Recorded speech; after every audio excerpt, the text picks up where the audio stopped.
At the will reading, my father tore the document into shreds and laughed as the flames swallowed what he thought was his last obstacle. But he didn't know one thing. That paper he burned was never the original. My name is Evelyn Grace Dalton. I'm 34 years old, a civil engineer, a mother, and apparently, now the sole heir to a legacy my father never believed I deserved. I didn't come back to my hometown for revenge.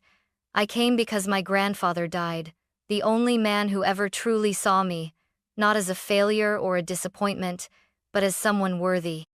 I left this town years ago, swearing I'd never return, but when the lawyer called, something inside me shifted. I packed a small bag, held my daughter's hand, and went back to the house where it all started. I didn't expect a fight, but I was ready for one. Growing up in the Dalton household felt like trying to bloom in concrete.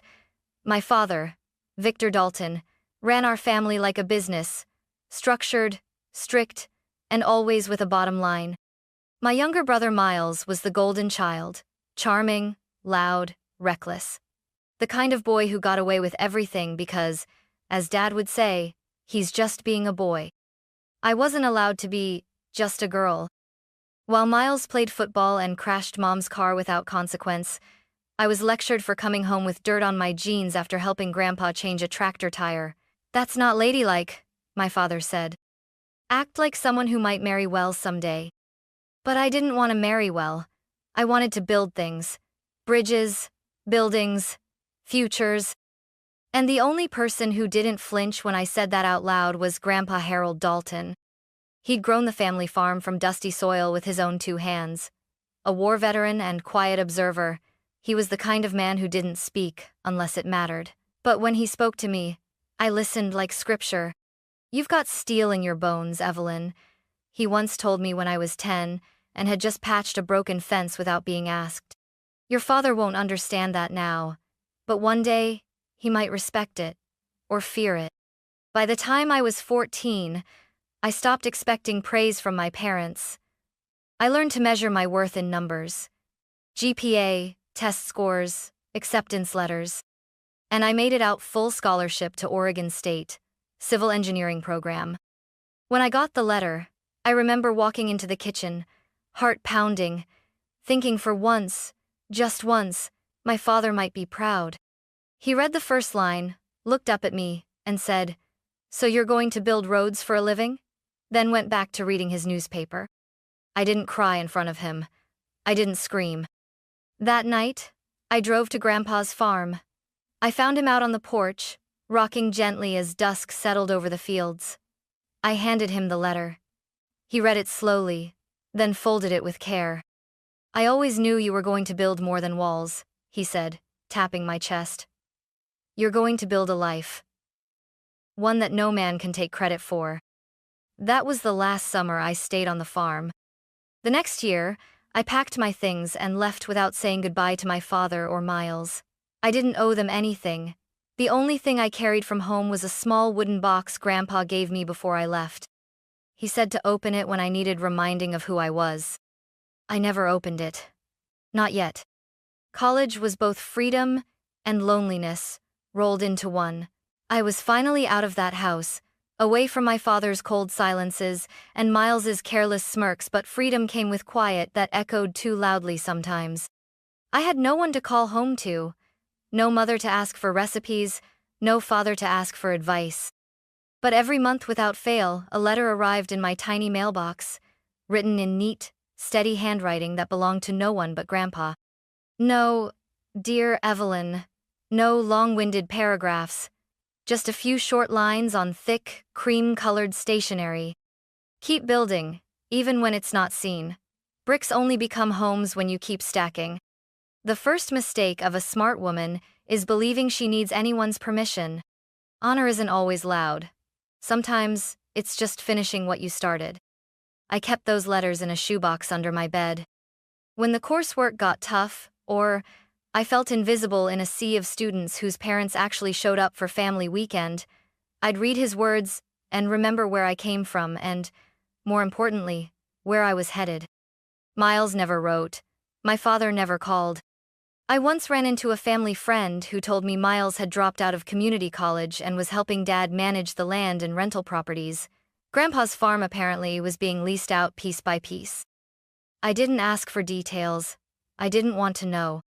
Instead, I focused on building my own future.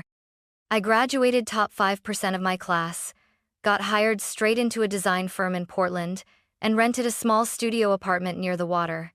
I didn't own much, but I had peace. When I got pregnant at 28, unplanned, unmarried, but not unloved, I didn't panic. I just recalculated. My daughter, June, became the anchor in my world. I never told her father. It wasn't out of spite. He simply wasn't part of the equation. And when I sent Grandpa a short note, "Her name is June. 7 pounds, 3 ounce. I hope you're proud." I got a package in return. No letter. Just a hand-carved wooden horse, small enough for June's tiny hands to grasp. I cried that night. Not because I was alone, but because someone still remembered me, still believed I hadn't vanished. For years, life was quiet. I worked. I raised June. I fixed my own sink and read bedtime stories. I built the kind of home I never had. And then, one morning, a Monday I'll never forget, an envelope arrived. From Dalton, Gray Legal Services. It was thin, unassuming. I almost tossed it in the pile of junk mail. But something in me paused. My fingers trembled as I opened it. To Ms. Evelyn G. Dalton. We regret to inform you of the passing of Mr. Harold Dalton. As the executor of his estate, we request your presence at the formal reading of the will, scheduled for Thursday, 2:00 p.m., at our main office in Kershaw County. My knees gave out. I sat on the floor of my kitchen for a long while, the letter crumpled in my lap, the clock ticking behind me. He was gone. The only man who ever made me feel seen. And I knew I had to go back. The drive back to Kershaw County felt longer than it was. June sat in the back seat, legs swinging, humming softly to the rhythm of the road. She was 7 now, bright, observant, too smart for her own good. "Are we going to see Grandpa?" she asked once, eyes wide in the rearview mirror. I hesitated.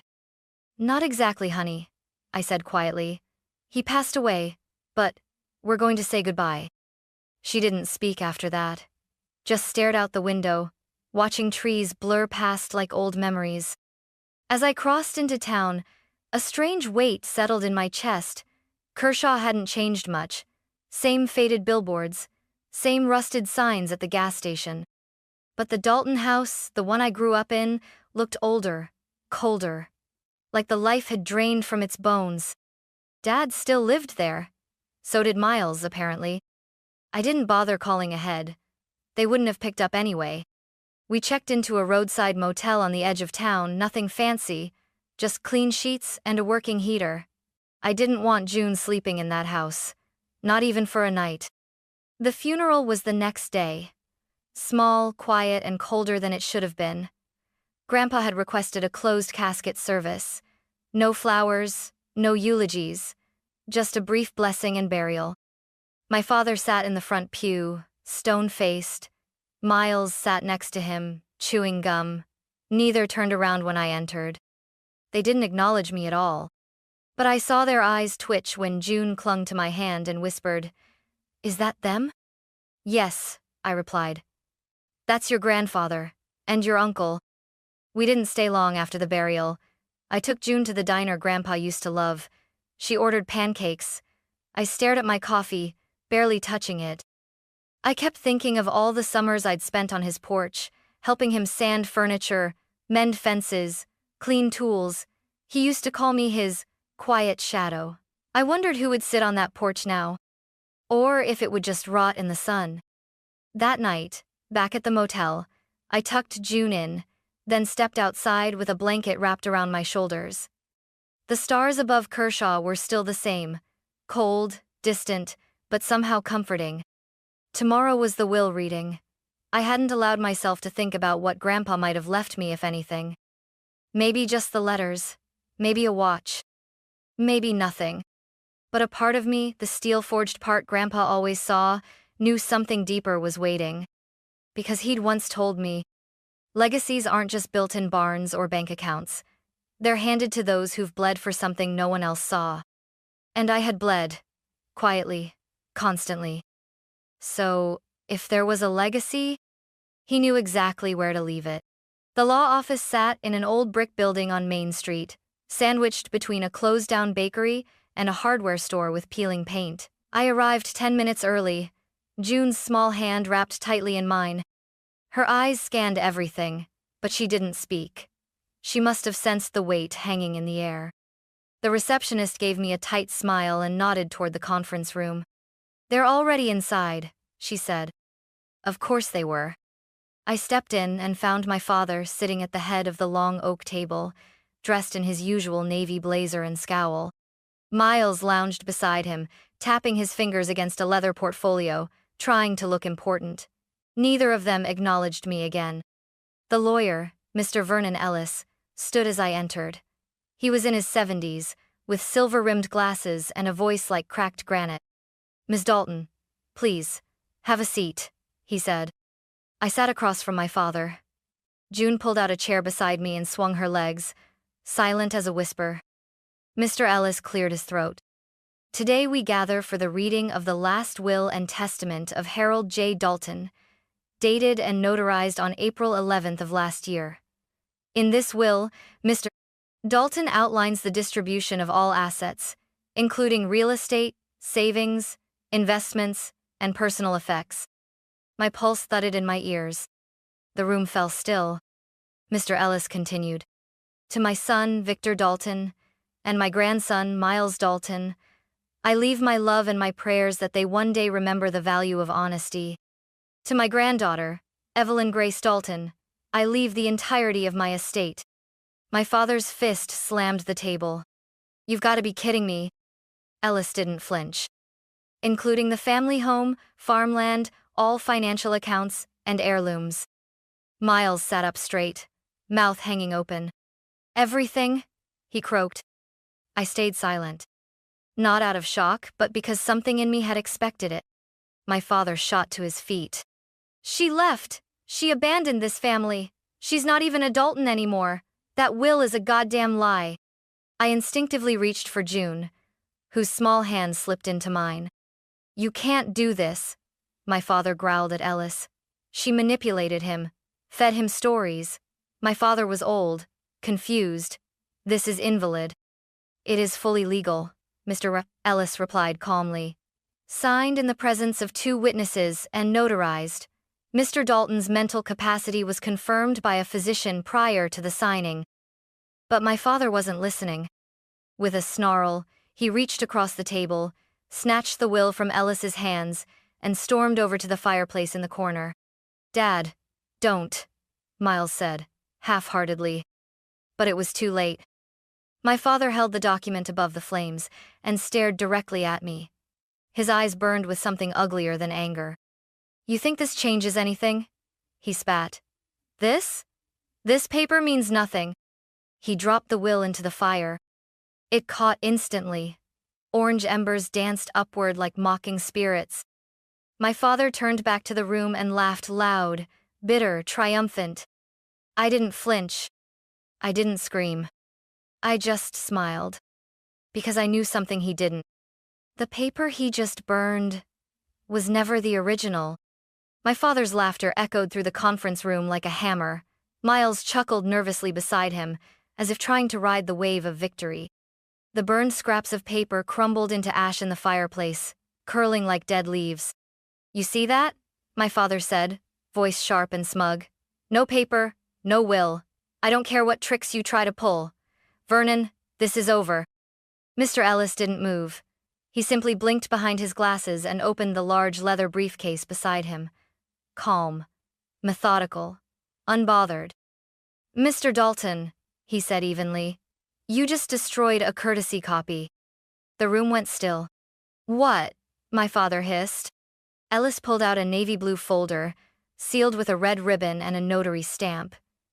He laid it gently on the table in front of me, but his gaze remained locked on my father. "This," he said, "is the original, notarized and filed, will witnessed, sealed, and registered with the state. Miles stopped smiling. My father's face strained of color.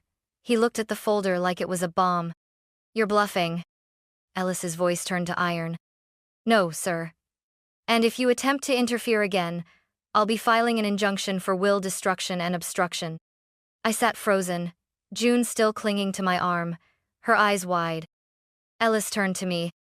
Ms. Dalton, this will confirms your grandfather's intent. The entirety of his estate is left in your name and yours alone. My heart pounded, not from joy but from something deeper, a quiet, trembling reverence. I could feel my father staring at me, but I didn't return his gaze. I couldn't. What the hell did you do to him? He snarled.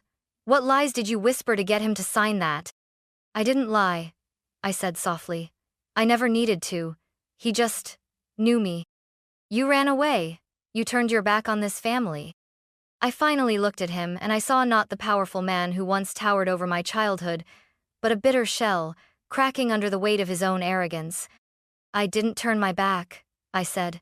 You just never looked at me long enough to know who I was. Miles stood now too. This is crazy, he muttered. She's not even part of the business. She hasn't stepped foot in the family home in over a decade. Maybe because it stopped feeling like a home, I replied, my voice firm. I didn't ask for any of this, but Grandpa knew what mattered. He knew what honor looked like. Silence. Heavy, thick. Ellis cleared his throat once more. There is one more item, he said, pulling out a sealed envelope. A letter written by Mr. Harold Dalton, to be read by Miss Evelyn Dalton, upon execution of the will. I took it with both hands. The paper was thick, aged, his handwriting instantly familiar.